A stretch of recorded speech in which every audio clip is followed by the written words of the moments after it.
Vamos a conocer realmente por qué Luis Zelaya quiere ser el candidato presidencial por el Partido Liberal en estas elecciones del 9 de marzo.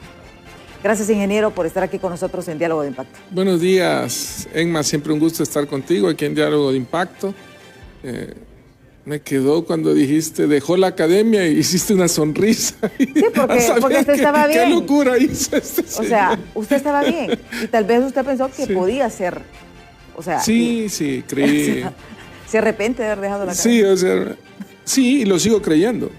Yo creo que tengo la capacidad, tengo la visión, tengo el deseo de hacer las cosas bien, porque no se han hecho bien, ¿no? Sé que el país no va por el rumbo correcto, sé que Honduras necesita un verdadero cambio. ¿Sabes qué he notado en esta campaña, Emma?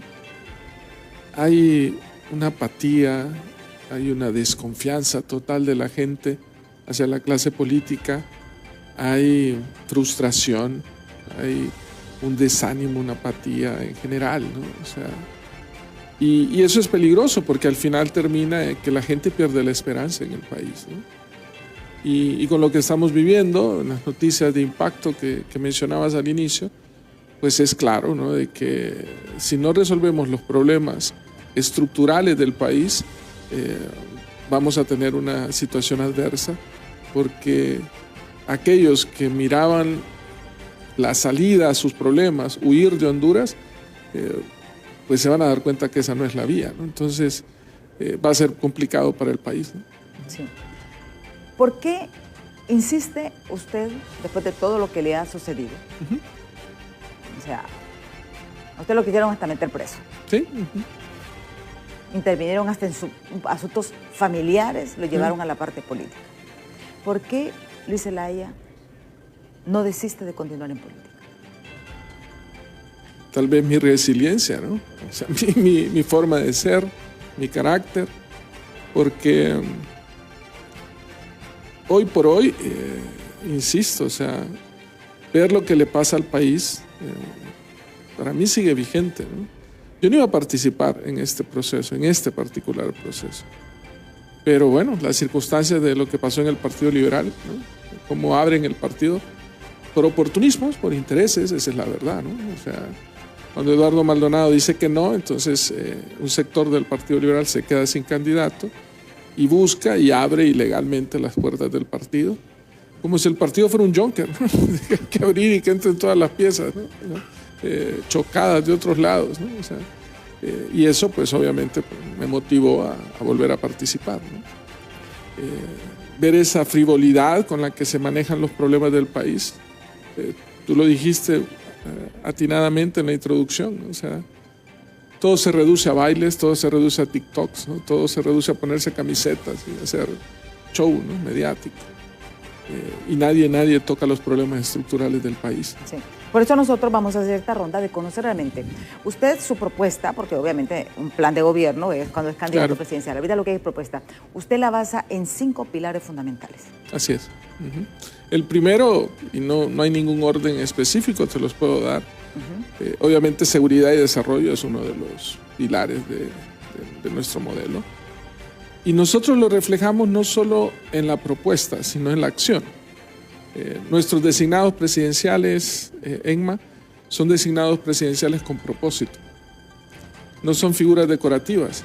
Y un detalle que el electorado tiene que tener presente es, fui el primero precandidato en presentar sus 3 designados presidenciales. Y no los ha cambiado, son los mismos. Porque había un objetivo claro detrás de esa propuesta y plan de gobierno. ¿Sí? Primer designado es el general Reynel Funes Ponce, que manejó Fusina, ¿sí? Y cuando lideró el Fusina fue donde se registraron los niveles más bajos de criminalidad en el país, de acuerdo al observatorio de la Universidad Nacional Autónoma de Honduras. Sabemos que el problema de seguridad es fundamental y que es una de las causas por la que el país vive bajo zozobra, la gente está con miedo y es una de las razones principales sobre las cuales la gente huye de Honduras. Entonces, ¿qué es lo que está pasando en El Salvador? Resuelves el problema de extorsión La economía, macroeconómicamente, Honduras crece más que El Salvador el año pasado. Pero la gente tiene más dinero en su bolsillo porque ya no le está pagando a la mara. Y el Estado se capitaliza porque ese dinero... Ese dinero va y compra bienes y servicios. O sea, otro de los ejes, que es la reactivación económica, pasa por eso también. Entonces, me da rabia, de verdad rabia, cuando veo políticos del propio Partido Liberal y de otros partidos que se ponen a imitar a Trump, pues sí, a bailar y a imitar a Trump con la canción de Trump, ¿sí? Banalizando el problema, mostrando una falta de identidad, porque esa es la realidad, ¿no? Es de ponerse a imitar, pero también una insensibilidad de lo que está pasando, porque no tienen razón. Que los puede cegar el hecho y decir, es culpa de Xiomara y que por eso no sé qué, es una irresponsabilidad, es culpa de todos, incluyendo, obviamente, Xiomara Castro y todos los que han estado en la presidencia de la República. Todos los que han sido presidentes de la República son corresponsables. Todos los que participamos en política somos corresponsables, porque no damos, lo que tú has dicho, esa propuesta. Y nos montamos en el esquema de, si hacemos shows y nos ponemos así, vamos a traer votos. Pero nadie está pensando en resolver realmente los problemas del país. Entonces, ¿qué me motiva? Eso. ¿Okay? Vamos a atacar el tema del narcotráfico. Bueno, depuremos las planillas. Saquemos a todo aquel que está mencionado en un juicio en Nueva York, que ha salido en algún audio, en algún video de esas reuniones de narcos, que esté en la lista Engels. Saquémoslos. Pero no lo hacen. Pero sí se ponen una camiseta que dice, fuera el narcofamilión, ¿no? Entonces, esas incoherencias que se dan en la clase política, claramente ha llevado a una frustración de la sociedad hondureña, del electorado, y ya no creen. Pero le digo a la gente, tengo una mala noticia para ustedes. Un político va a gobernar Honduras. Un político va a ser diputado, un político va a ser alcalde. ¿Le guste a usted, señor televidente, o no? Esté enojado con los políticos o no, uno de esos va a gobernar. Ya no es la posibilidad de no ir a votar. Y si la abstención es mayor al 50%, entonces la Constitución permite que traigamos a Bukele o que traigamos al que quiera. No funciona así. Si usted no vota, siempre va a haber un presidente.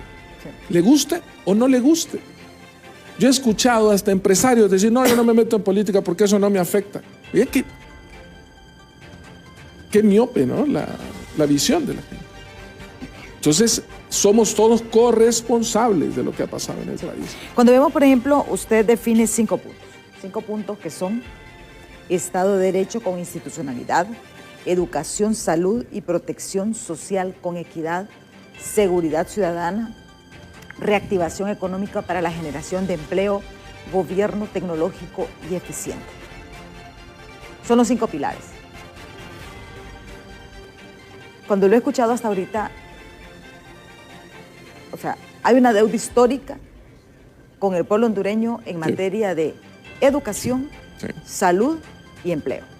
Totalmente. Porque si tuviéramos estas 3 cosas... Están ligadas. Es que están ligadas todas. Están ligadas. Si no hay una buena educación, difícilmente vas a poder encontrar un buen empleo.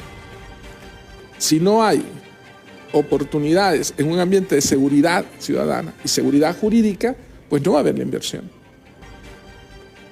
Hay algo interesante que nos ha dicho, y es que nuestra clase política no está escuchando realmente al pueblo. Y hay que decirlo. Miren, lo que viene al nuevo presidente o presidenta de Honduras en el 2026 va a ser la crisis más grave en la historia. ¿Por qué?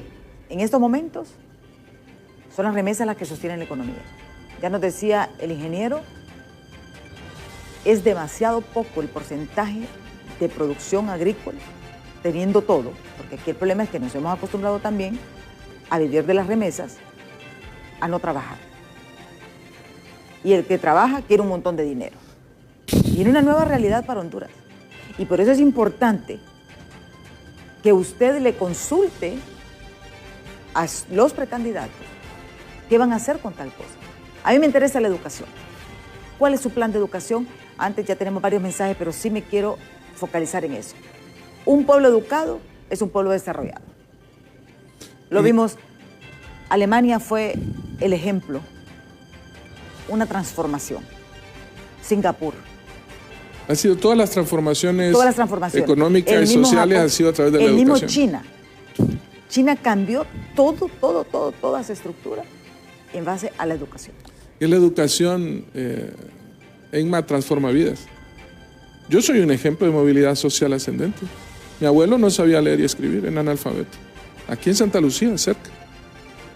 Mi padre, con mucho esfuerzo, tuvo su primer par de zapatos a los 8 años, ¿no? Y se graduó en la universidad ya con sus 6 hijos que habían nacido. Yo tuve la oportunidad de estudiar, mis hermanos mayores en una escuela pública, en la Monseñor Fiallo. Yo estuve ya en una escuela privada, en el San Francisco.